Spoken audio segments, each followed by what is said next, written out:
It's time for Getting Down to Business with Mark Mondo.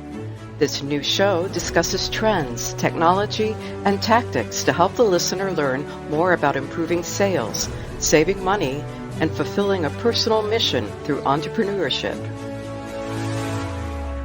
Today we're going to learn how to recognize attempted and successful hacks by talking to Tom Gottfried, the owner of Thomas Guard, an IT consultant out of Libertyville, Illinois. Before we get started, here's a word from our underwriter. Welcome to Getting Down to Business with Mark Mondo on WVLP 103.1 FM. I'm your host, Mark Mondo. We're on the air in Valparaiso, Indiana, and you can listen to us streaming on the website at wvlp.org or use the TuneIn app on your mobile device and look for WVLP. 103.1 FM WVLP is a local nonprofit radio station based in Valparaiso, Indiana. This show, like many of the shows on WVLP, are made possible by the generosity of donors and underwriters. We accept donations at wvlp.org. Simply click on the support tab and make a one-time donation or sustained pledge to WVLP. All donations are tax deductible. Underwriters are made up of businesses and organizations that support the shows on WVLP. Getting Down to Business with Mark Mondo would like to thank Homes by Hortensia, a Coldwell Banker affiliate in Porter County, Indiana, for their support. Homes by Hortensia has served the region's residential real estate needs in Indiana for over 12 years. Contact Hortensia Moreno or Tiffany Zarayo at 219-249-5118 or visit homesbyhortensia.com. Homes by Hortensia, habla español. I want to welcome you in case you're new to the show. Well, here's my backstory, and I'm sticking to it. I've been a consultant for small businesses for the last 25 years, helping small businesses implement customer relationship management, aka CRM, software, where I learn their business processes and match them with the right software to help them gain an advantage in sales, marketing, or customer service. But there is much more to becoming a success in business than just having a good CRM system. That's why I bring on guests to tell their stories and share tips on either technology, tactics, or trends they use to become more successful. So let's get into it and introduce everyone here today. To my side is the producer, the star soprano, and she's my wife, Mrs. Cynthia Zimmerman. Hello, hello. Well, let's welcome Thomas Gottfried, the owner of Thomas Guard out of Libertyville, Illinois. Thomas brings 25 years of experience in manufacturing, supply chain management, and information technology in the commercial printing, imaging, scanning, and defense industries from work at Moore, R.R. Donnelly, Ricoh, Vertus Communications, and GoGo. Thomas then formed the Thomas Group to take the uncertainty out of engaging experts in IT, infrastructure, networks, PCs, Macs, servers, and mobile phones. Thomas graduated from Purdue University with a BSIM focused in industrial engineering and computer science. He has also completed his MBA with high honors at Lake Forest Graduate School of Management and the Executive Management Development Curriculum at Northwestern's Kellogg Graduate School of Management. So I think Tom's got some skills in the background there. I think he does. I have enough background to do my own IT work for my home office, and I'm too frugal to hire anybody for my own stuff. However, I don't touch someone else's network because I just cannot keep up with all the potential problems I may create. So rather than me telling you how to avoid getting your computers or network to be compromised, I brought in Tom to educate us on how he helps clients get through the day without becoming a victim of the latest malware or phishing attacks. All right, Tom, tell us how it's done. Well, thanks for the introduction. Very complete, and I appreciate the opportunity to come here and try to explain a few things verbally. Typically, this is easier to show than to verbalize, but we're going to take a shot at it. So I call this the anatomy of an infection. And the objective of this particular attack that we're going to explain in a little more depth, it's not to install malware on your computer. It's to take control of your computer and then examine as many things as possible, find passwords, find URLs to your banks, to your 401k, to go anywhere they can find things that is useful, not exactly right away. They may wait months, they may wait a day, or they may just log into your bank and transfer money through Zelle to their own account. So it's much more vicious than a ransomware or a typical Trojan horse type infection that will broadcast email to everybody. So let me take you through how sometimes this starts. And there's a number of ways to do it, but the typical entry point is someone clicks on a corrupt website. How would they get that? How would they know it's corrupt? I just go to Google. Yeah, they don't know. The example I have here is a client clicked on a HP site to download a new driver for the printer. And as we know, HP printers tend to get updates from Microsoft, HP, and other vendors, especially if you have some type of driver update program. But this person removed it and then went and found a website. And the website actually had some Chinese characters in the header. They didn't notice that. Next thing you know, they got a pop-up on the screen saying, printer driver installation has failed due to fatal error C00022, preventing the product from driver installation. Please call HP customer support at this toll-free number. And if if people were, I know we're on the radio, so it's a little hard to visualize what these guys are doing. I'm going to call it pretty scary and pretty scary good, is when they put up these error messages, they're spoofing HP's corporate branding.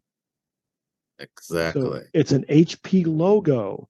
It's putting up the HP color space. Legitimate, because they basically copied the branding. Yeah. Right. And now one way you can help yourself see that it's not legitimate is hover over the tab and look at the actual website name. In this example, it's printlivepro.com. So even though it looks like it's got the HP logo and it's got a chat box next to it, it's actually printlivepro.com, which if I looked up, it's probably been registered as either it's been taken over by someone, it's a real website, or it's just invented. Probably not by HP, right? Oh, definitely not. Well, no, I mean, people might not know. It's about trickery rather than coming in, as I call it, a black hat attack. Somebody coming in that is, very obvious that it's malware. This isn't obvious. So, when you're looking at a screen, so I know we're trying to translate a visual medium into the radio, but yeah, I wanted to kind of get into that, how a screen could look like if you're getting. It looks exactly like, if I went to McDonald's and we have all the McDonald's logos and colors, and it's clean, it's not overcrowded, there's no spelling errors. And let me point out, everyone's bringing up Chat GPT and OpenAI and all these things. What the hackers are using it for is to create the Queen's English or common English usage in whatever part of the country they're typically going across the whole country or whole world, but it looks like a very good website as if HP published it. But the trick is it's not, because it's some other website domain. And there are ways to spoof that as well and make it look like it says hp.com. But let's just keep it simple. Look at the actual URL and then observe the same practices that you hear over and over. Don't rush. If it's too good to be true, it's not true. And don't be pushed into immediate action. But let's face it, when we have a printer issue and we're trying to get something printed for a meeting in 2 minutes or 20 minutes, okay, I'll just click on it, or I'll call them. And that's what this person did. They called the number, believing it was real. And then allowed the hackers or whoever was at the end of this phone line to actually go into their computer through a remote viewer.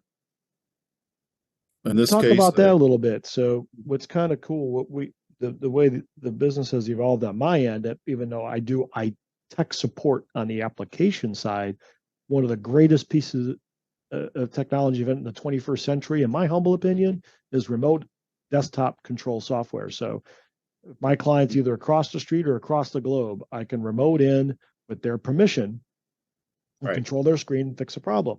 So I'm using it. I'm the good guy. I'm not a hacker, but they can do the same thing and be malevolent with the same tool, right, Tom?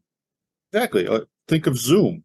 Yeah. You can allow people to see your screen. You can actually give control of your screen and your system to someone else. So that's remote viewing software.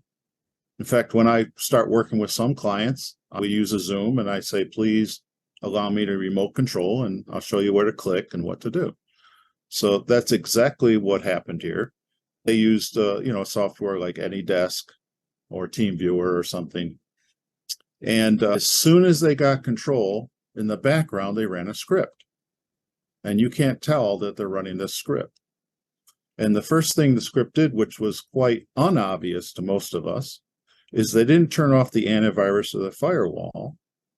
And this client has my advanced Zero Trust software, which is by Exidium/Komodo, and has a record of never, ever, ever allowing an intrusion. But this person allowed the intrusion because they gave them physical access to their system through remote desktop. And that's exactly the point of this conversation today, is you can have a lot of different tools. You can have Malwarebytes and McAfee and Norton.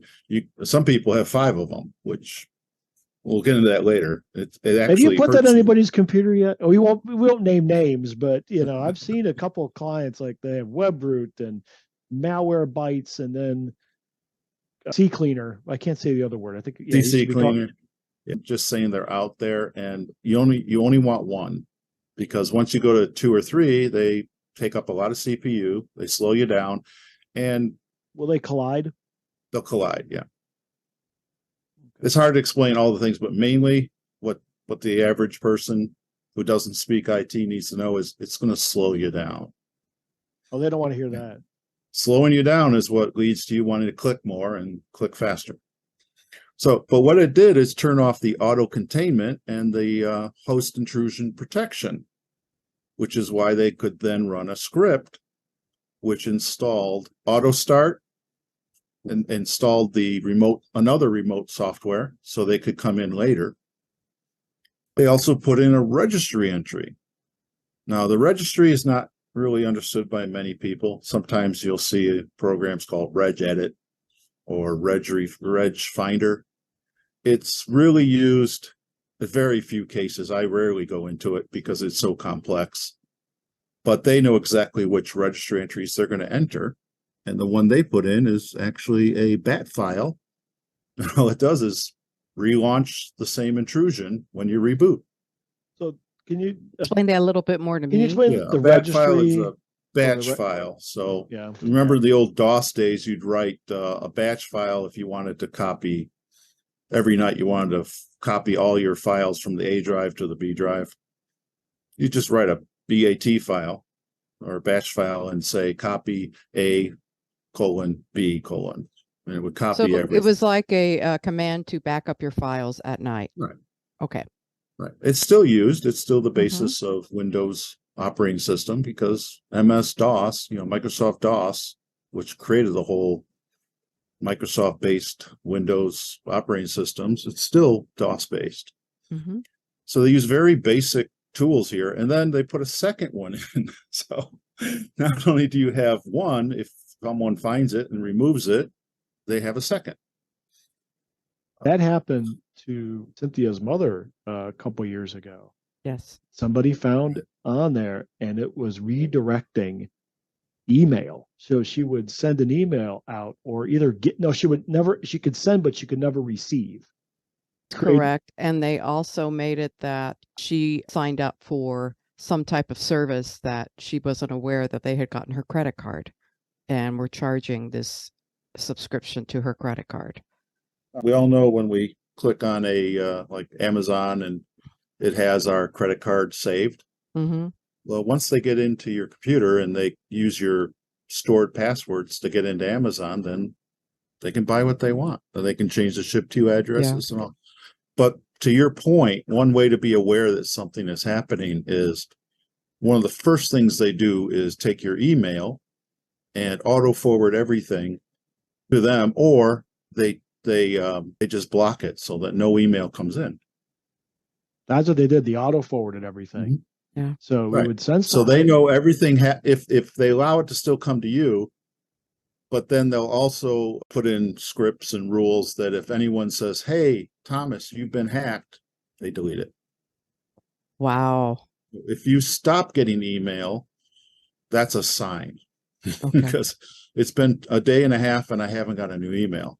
Mm-hmm. Well, it's easy to find. You have to go into the web browser version of, say, Outlook or Gmail and look for the command that says redirect email.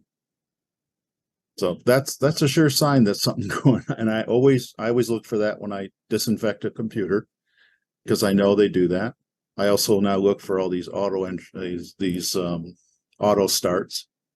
So we opened up one of those batch files, and here's what it says. The first command in this batch file that starts every time you start your computer is echo off. Now, once again, people who know DOS know echo off means nothing's going to show on the screen after that command. Even that command won't show up. So anything I type after this won't show up on your screen. So you don't even see the DOS prompt? You won't even see. You don't see anything. Normally you'd see a command box, a CMD box. Yep. And you see all these things flashing. Well, I turn off echo off and I don't see the next command, which is echo cleaning up, log me in, rescue applet folder. And then remove files, remove directory. If not exist, this log me in, go to end. Basically, it reinstalls itself. And what was the purpose of this particular hack? Was it to basically get all of his business files? Let me get into what happened next. Wasn't sure what was going on before he called me, but he noticed the cursor moving around and tabs opening up. The purpose was to get in remote control and start looking around and finding things. And they actually got into his Chase Bank account and started the process of moving money. But what they didn't think of, and they will in the next iteration, is they didn't turn off the screen.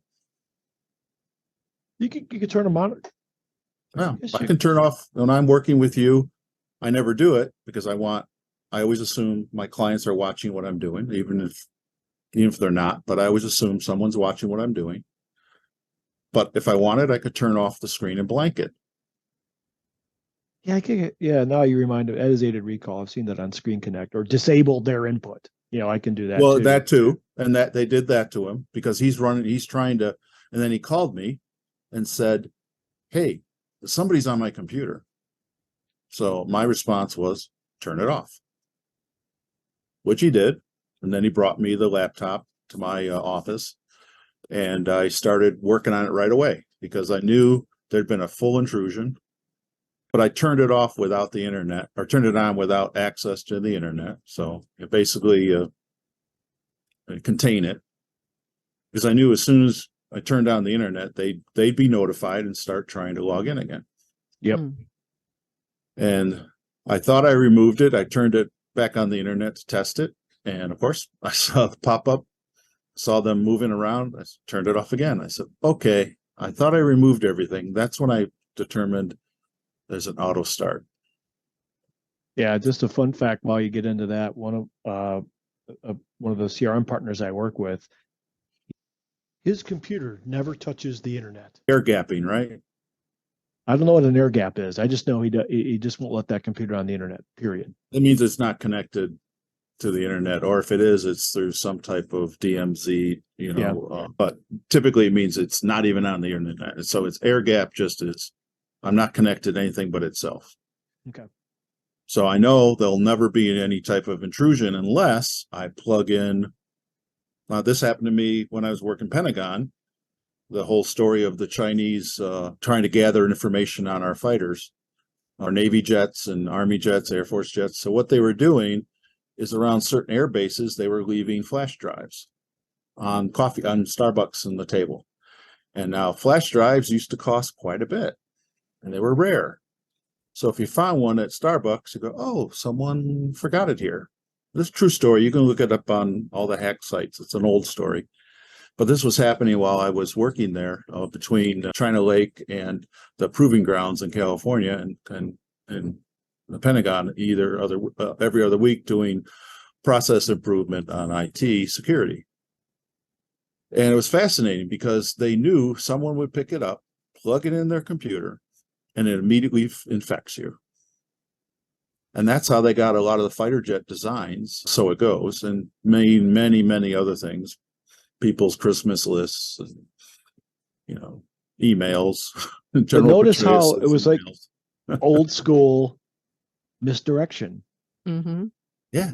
That's what even though it was against our nation, you still have to look at how clever that was to just trick somebody into something that's innocuous. It's still being done. Mm-hmm. I found a flash drive at the DMV the other day, laying on the ground.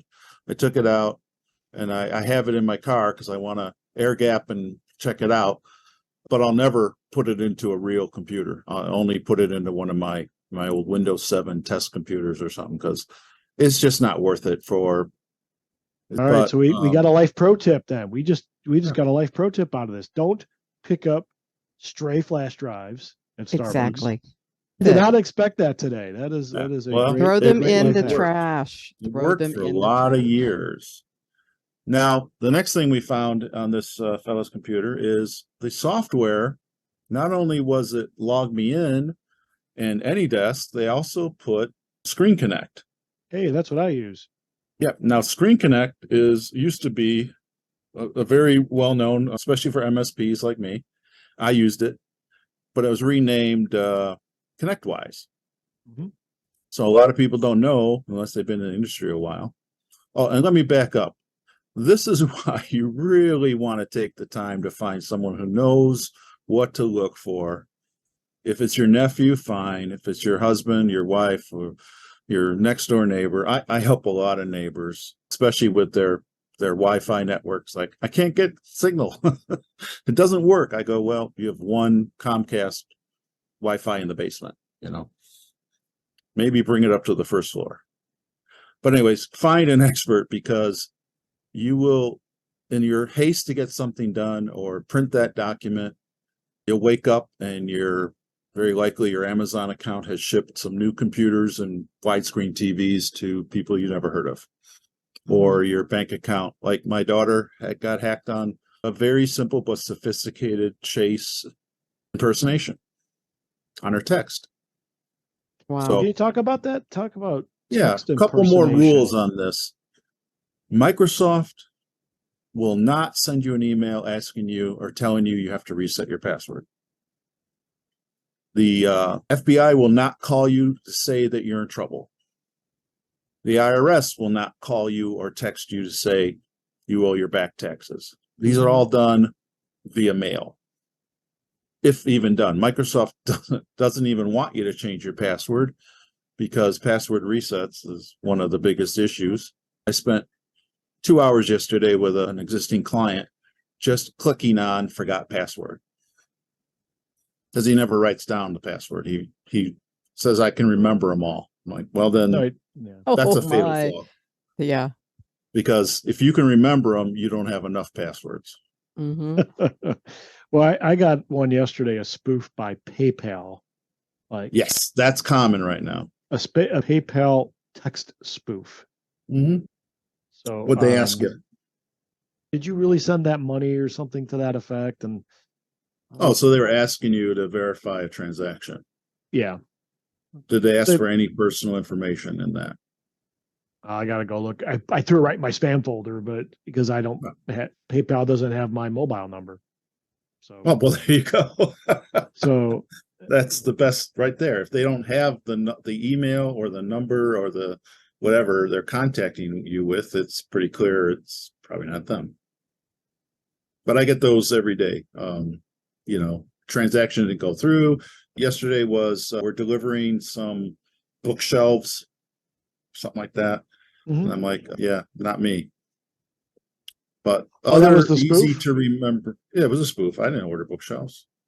But they also on this social engineering, they rely on confusion and you're feeling that you should get something done right away so you can delete the email. Maybe my wife or maybe my cousin, or maybe I'm in business with Mark Mondo and Mondo ordered the bookshelves for the office, and well, I better check it out. So I click on it and boom, it just takes one click. Yeah, they'll I've heard where they will, if they get somebody else's address book and then send you an email out of the blue, they'll just dig into a friend's email address book and then start sending you stuff like they never talked to me at all. Yeah, they never. Two, why would they say that? Well, here's another one-click spoof on the Microsoft. You need to change your password. That happened to another client, and fortunately, he called me right away. But by the time 2 hours passed and I got in there, they had gone into his web-based Outlook and set up a new tenant, which means, say I have thomasguard.com as one tenant, and then they set up thomasguard1.com as a new tenant.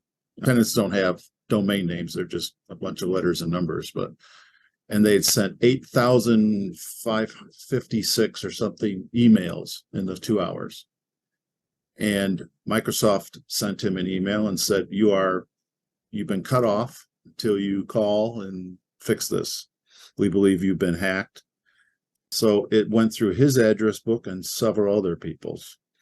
Well, I can't say other, but his organization. So there's 6 people or 5 people on this email system. Because he's an admin and they went in through the web, they were able to basically enter right into the admin portal and start changing things. So what did we do? We took away his admin rights. Now I have them and his IT director, because I support his IT department and help them.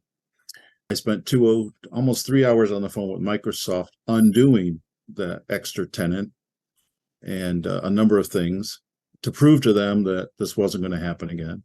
Changed all the passwords, obviously. But the main thing is, I learned from this is, don't use your email address as the admin. Use thomasguard.onmicrosoft.com. And that would be your generic login when you create a new, I'm calling it tenant. That's a fancy word for login ID. The log. It's like, but it's how Microsoft runs your domain and email. So they call it a tenant because there's more than just email on that. There's SharePoint, OneDrive, all your security, if you have a cloud files, it's all points to this entity called a tenant. And this is why I did not go into the IT business full time. Yeah, and disclaimer, I'm not a PhD in this. So if anyone's listening and has no, that's wrong, just send Mark the hate mail. Because I'm willing to hear okay, you're wrong on this, but you're somewhat right. Okay. Well, the purpose of this whole show was to get people knowledge about what to look out for and how prevent getting hacked. And so I don't think we're going to get that much hate mail, if at all. Good. Only love is shown here at Getting Down to Business with Mark Mondo. Yeah. I can't say everything is exactly, because there's also different terminology that people use, but essentially follow those rules that you hear all the time. Don't act in haste. Don't reveal any PIN numbers or passwords to anybody who's contacted you first, because it's just typically not done. Even think about it. When you call and set up a new account with Kohl's, let's say, they say we are going to email your password. They don't tell you the password. They don't ask you to give them one over the phone. It's hands off. So it's the same way here. They're not Microsoft. Amazon's not going to say, oh, we've got a system error. We need you to tell us your password, or we need you to let us into your bank account so we can reverse the charge. That's also a current fish.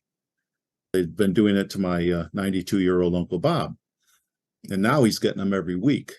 He hasn't fallen for it because as soon as they say, he goes, I'm hanging up. Good. Before we get into the next segment, we wanted to let you know you're listening to Getting Down to Business with Mark Mondo on WVLP 103.1 FM, a community radio station out of Valparaiso, Indiana. Thanks for listening, and let's continue.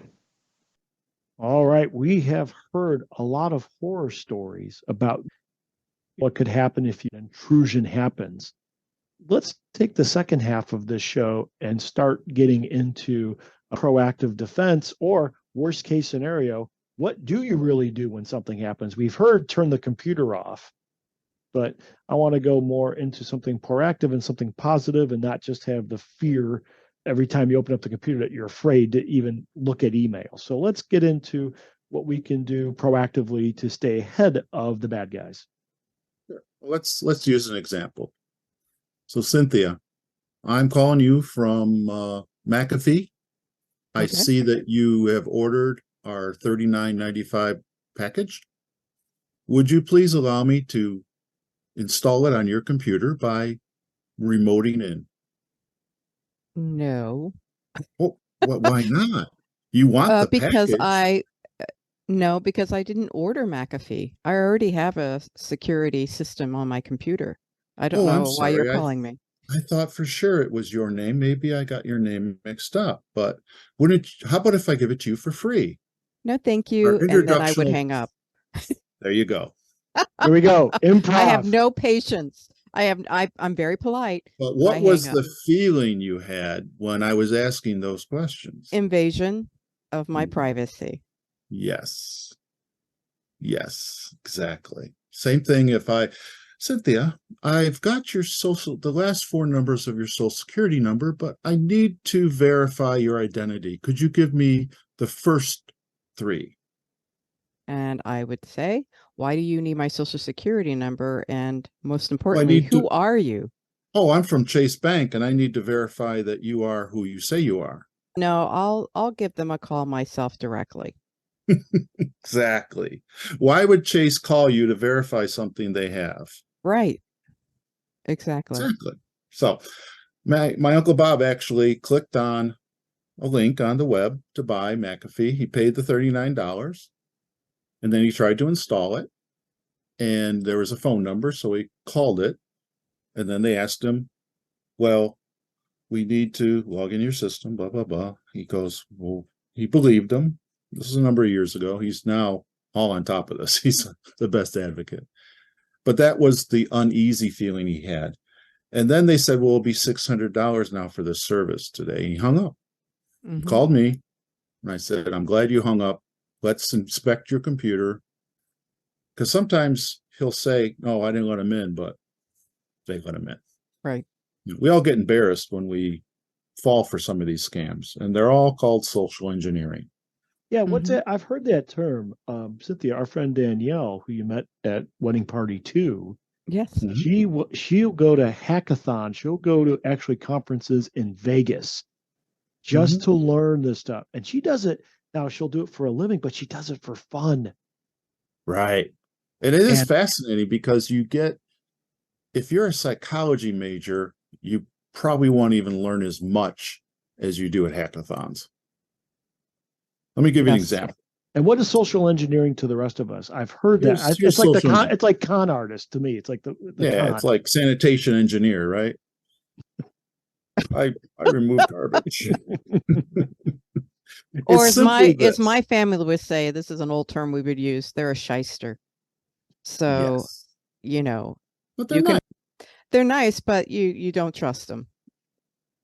And when they get pushy, that's when you said, I'm gonna hang up. And that's Yeah. because if they're really Chase Bank and they need to verify something, they will call again. Mm-hmm. These hackers typically don't. Their volume. So let me explain social engineering in a simple way. MGM Grand got hacked not too long ago. As I understand it, again, don't quote me because I heard this secondhand. I haven't read it in any articles yet, but eventually I will when I get caught up. I heard it as they went to LinkedIn and found a IT specialist, help desk person, I don't know, first level, second level, whatever, and convinced them they were someone very important in MGM and they needed a password reset or something like that. And then they started, I assume, said, well, how's the kayaking going? How's this? How's your new dog? And apparently he gave in pretty quickly. Mm-hmm. They then went in and took control of the system with one entry point. Very embarrassing for that person, especially. Yeah. He or she's going to be updating his LinkedIn resume after this. I'd say. So this is a big debate too about how much do you really want to make public, especially on Facebook or LinkedIn. And, they've given us safeguards to say, well, only first degree connections or only first and second or Facebook only friends. But when you get up to 400 or 500 friends and you lose track who they are, and you can't believe that everybody's not going to monetize their Facebook or LinkedIn if they're contacted by the right people and the right frame of mind, or desperate for cash or money for medical or trip to Bermuda or whatever, right? Right. So if you put it on LinkedIn or Facebook or Instagram or Snapchat, it's fair game. Someone can find it. And if you pay extra on LinkedIn, you can see everything, right? Mm-hmm. LinkedIn right. Sales Navigator. Yeah. Mm-hmm. Yeah, it used to be Spoke or some of those Spokeo. Yeah, Spokeo's that directory. Yeah, I remember where you used to put in 5 business cards and you got access to 10 contacts, so you could find out who was the CEO or the account. Yep.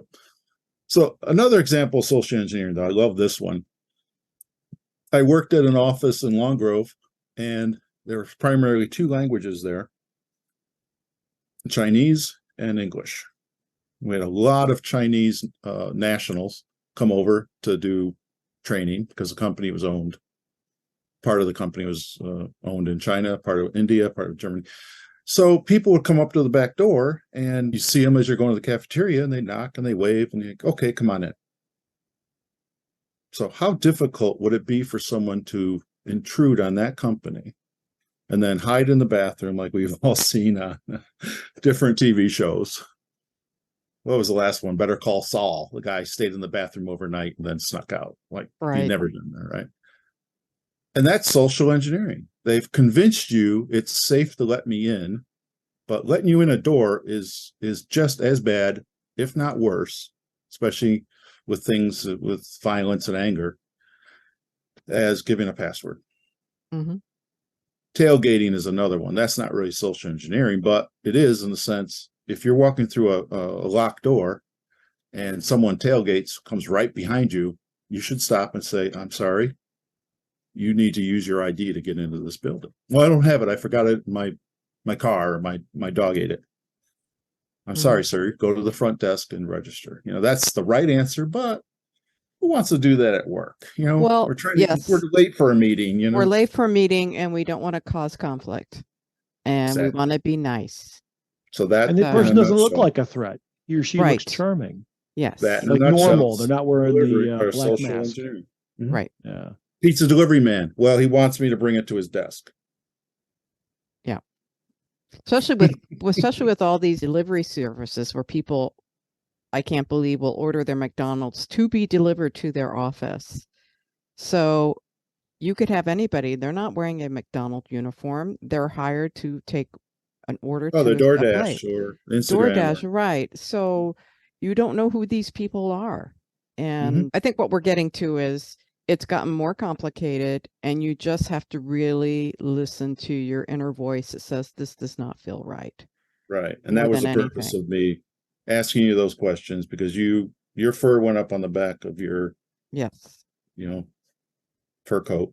Hmm. But Hair you went on the back sensed of my that neck. Yes, something I wasn't sense it. right. Right. Exactly. Yeah. Okay, so what else to look for? Anytime you're asked for information that we aren't went through this, those are readily available: email address, your phone number, obviously Social Security, PIN, whatever. But again, I think I said my daughter got hacked by someone who impersonated Chase and sent her a verification code from a Chase phone number or text number. You can save those in your cell phone. So when they come up, it's Chase. In fact, I think Discover Card just sent me a notice they're changing their 5-digit code for texting. Mm. And I didn't know. I thought maybe it was a hack. So I didn't click on anything. But then I went on the Discover website and I couldn't find anything on it. But there's another simple practice. When you get something that's suspicious, close it. If it's an email, text, ignore it. Wait 4 or 5 hours. Why would you wait 5 hours?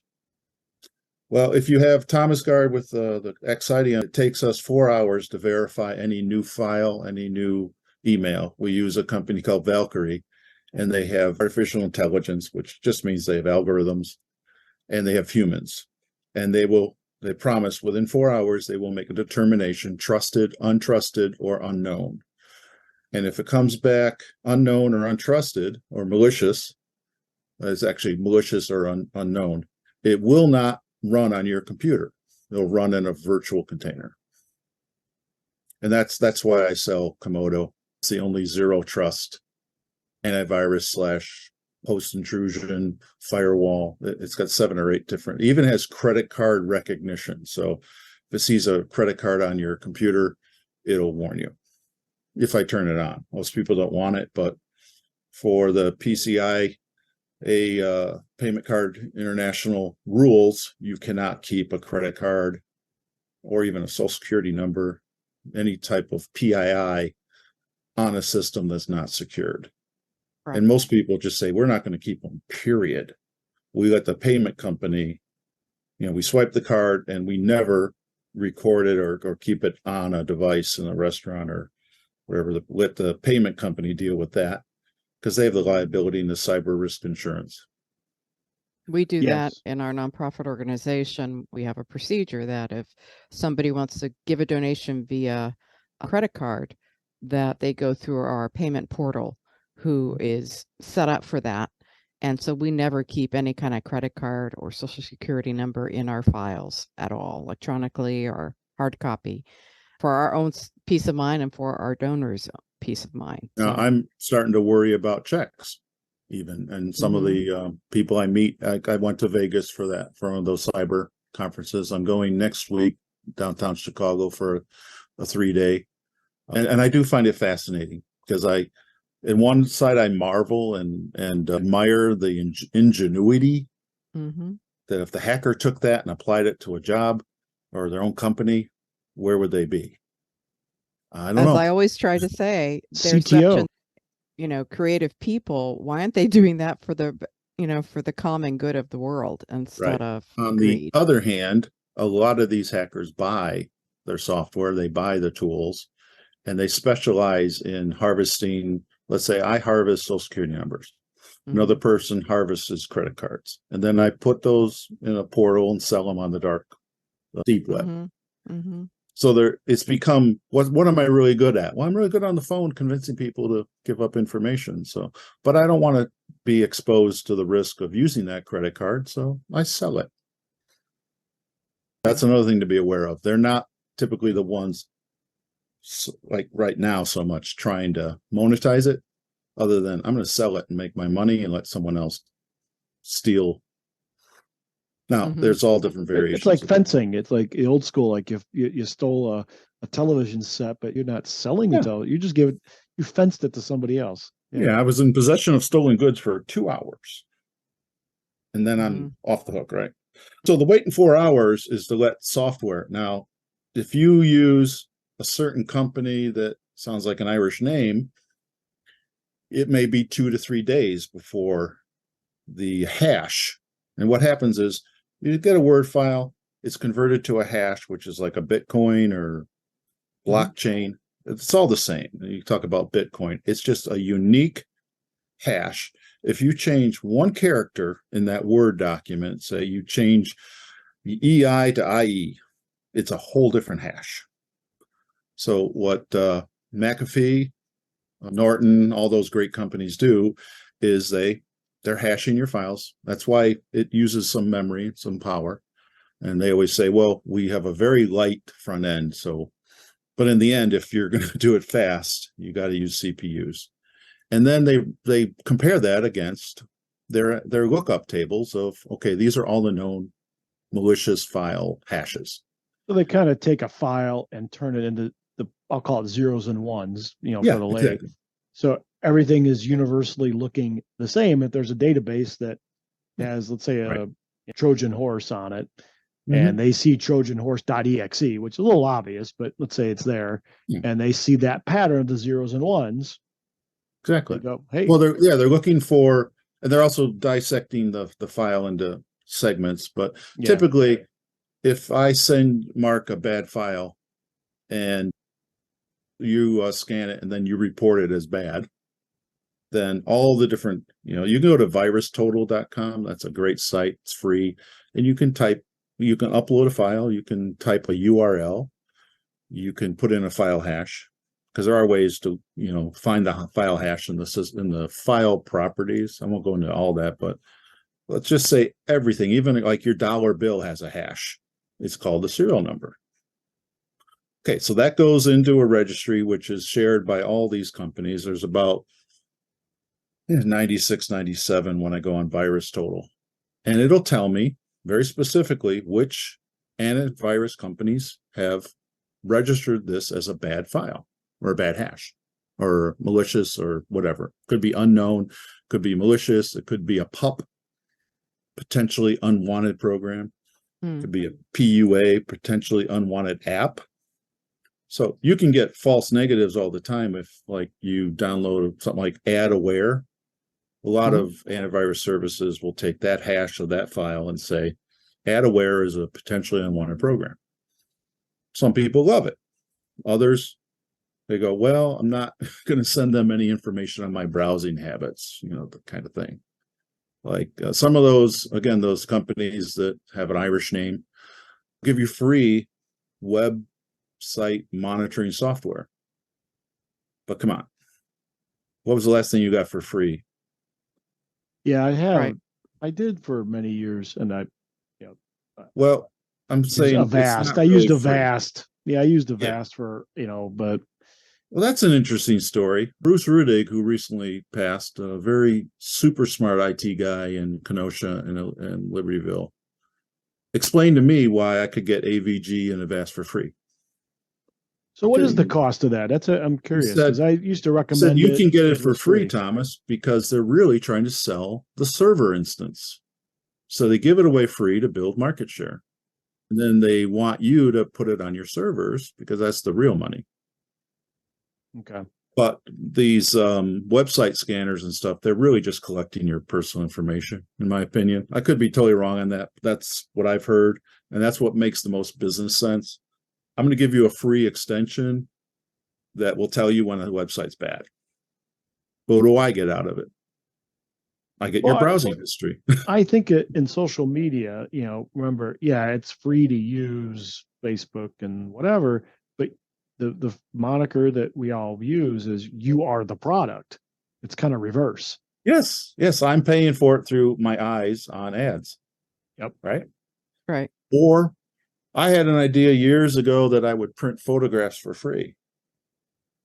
And people go, you're nuts. I go, no, back in right after the Y2K bubble, the tech bubble, I realized the information in the photo was what I wanted. So if I have your name and your email address and your mailing address, and I scan a photo like they do now, and I can pick out, do you have a pet? Sell the mailing list to Purina.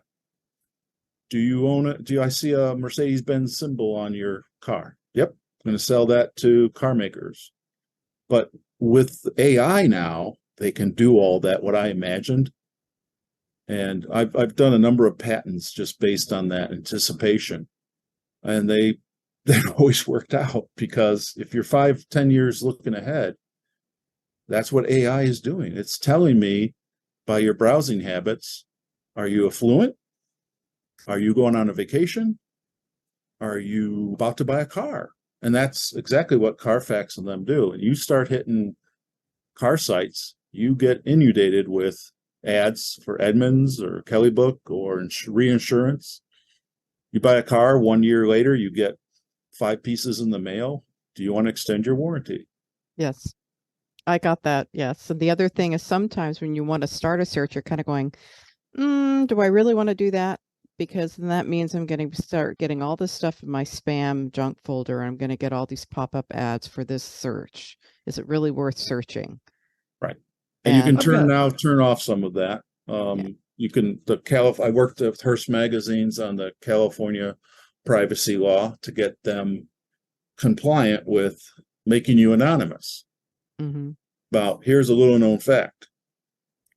Mark goes on the web and says, I want to be anonymous.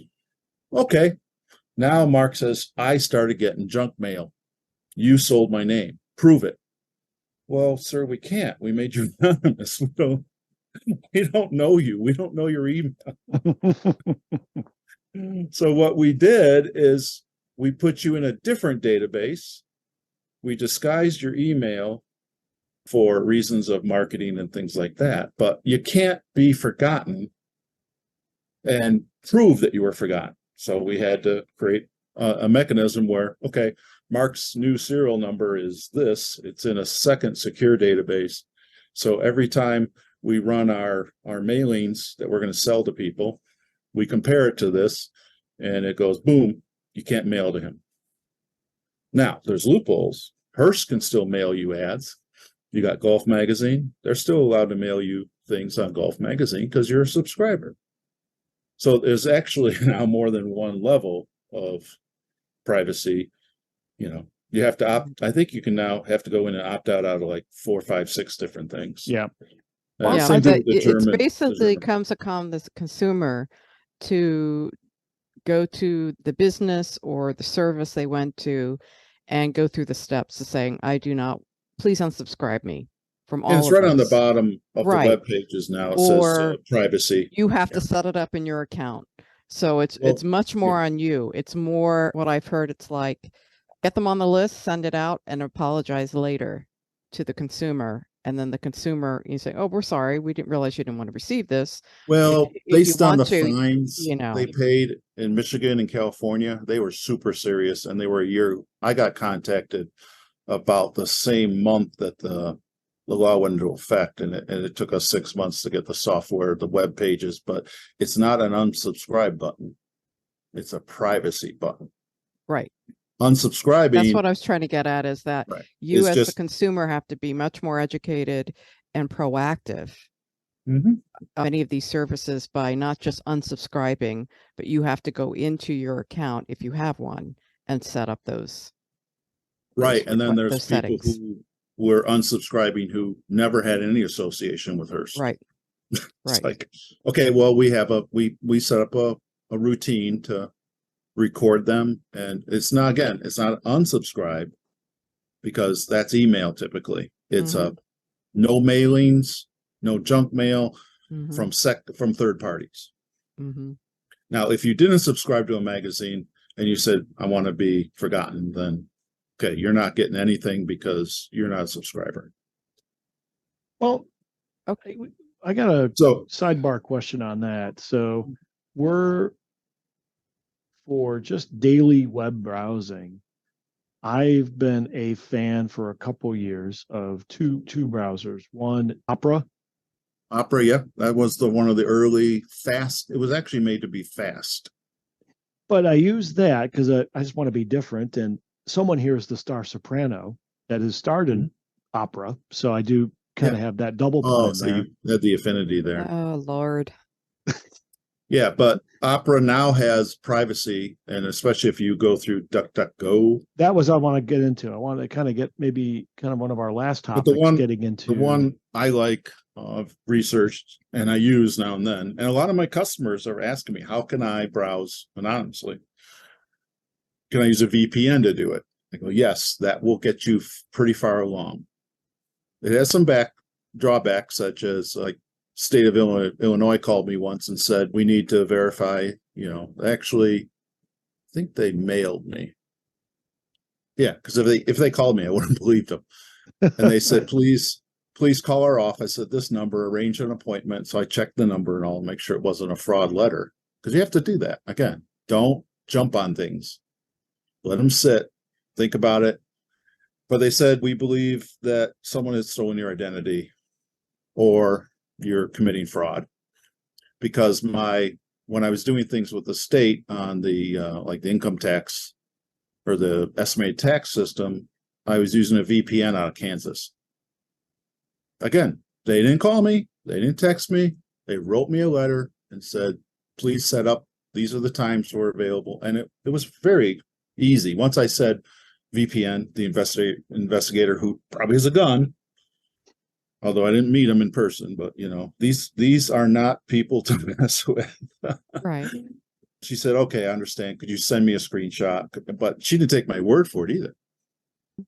I need a screenshot. You can mail it or you can email it to me. I said, well, I prefer to mail it just so I know it's going to where you're saying that thing. But it's all common sense, just like you would treat your taxes.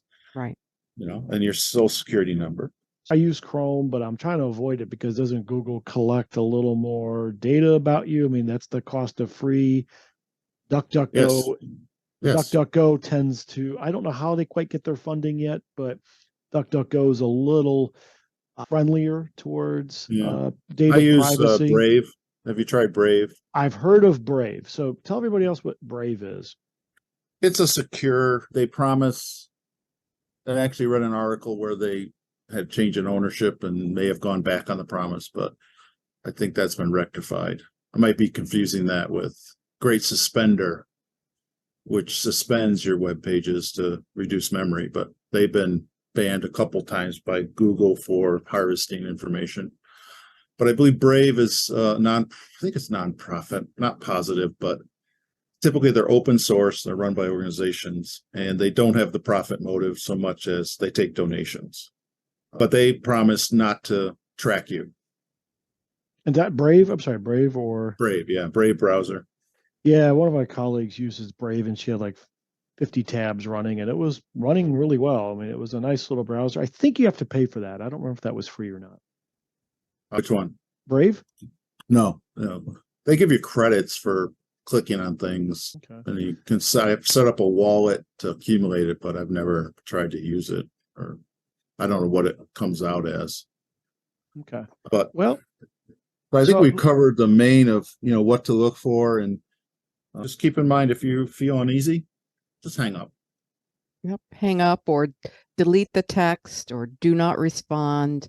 Click on anything in your email. I mean, call a friend, phone a friend, and say, hey, because usually these go out to the same mailing list, because as I say, they harvest and they send it to 8,000 people, and they don't get rid of those email addresses. Especially if you open it, because that's another there are class ways about email stuff. That's another class. Salesforce.com and CRMs like you do, Mondo.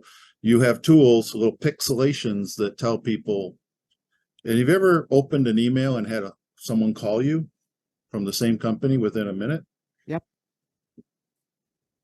That's scary. But that's the CRM software working, but that's me. That's a valid thing, Now, if you didn't sign up for the service or this or that, I mean, you get a whole different set of questions and ICANN and can spam law and all that. But it's a valid way to finally find people when they're actually thinking about the subject that you sent them. Perfect. Well, on that note, we are reaching the end of the hour. So I'd like to thank Cynthia for keeping us on the level and on time today. I tried. I don't know if I was that successful today, but it was very helpful information, Tom. Thank you. Thank you. You guys have informed me of things to look into and think about as well. If you missed some of the show today, you can listen to the replay on Thursday at 1 p.m. Central Time on WVLP 103.1 FM, or live stream at www.wvlp.org. And we store the past shows on Mark's website at www.mondocrm.com/podcast, or you can listen to the podcast on your favorite app at any time. We're listed in Apple Podcasts, Google Podcasts, Spotify, TuneIn, iHeartRadio, Amazon Music, and Podbean. Just search for Mark Mondo and the show will come up, and you can subscribe to the show for the latest updates. And the show is now on YouTube. Just search for Mondo's CRM or Getting Down to Business with Mark Mondo, and the episodes will come up on the YouTube feed. Thank you very much for spending time with us today, and we'll see you next week.